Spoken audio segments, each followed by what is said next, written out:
அங்க உட்கார சொன்னாங்க. உட்காரு உட்காரு உட்காரு. தொடச்சு முடிச்சு எல்லாம் கிளீன் பண்ணி தான் இங்க வந்துடக்கூடாது.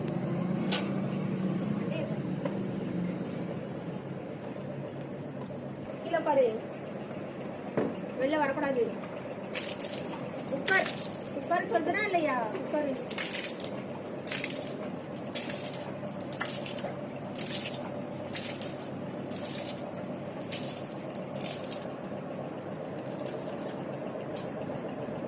உட்கார்லாம் மட்டையில வெட்டி போட்டு போட்டேன்.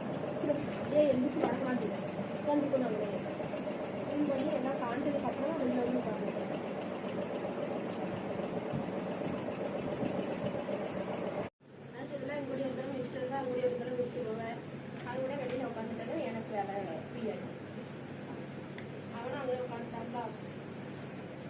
வீட்டுக்கு ஒன்று வந்துட்டு எவ்வளோ விட்டுட்டு பாதியில் போயிட்டு நீ எப்போ வருது? ஒரு மணி வரும், ஒரு மணி வந்து இந்த வேலையை நாங்கள் பார்ப்போம். பெட் பேரண்ட்ஸாக மட்டும் இருக்கக்கூடாது. ஆசைப்பட்டு வாங்கிட்டோன்னா அதை கடைசி வரைக்கும் வளர்க்கணும், மெயின்டைன் பண்ணணும், மேனேஜ் பண்ணணும்.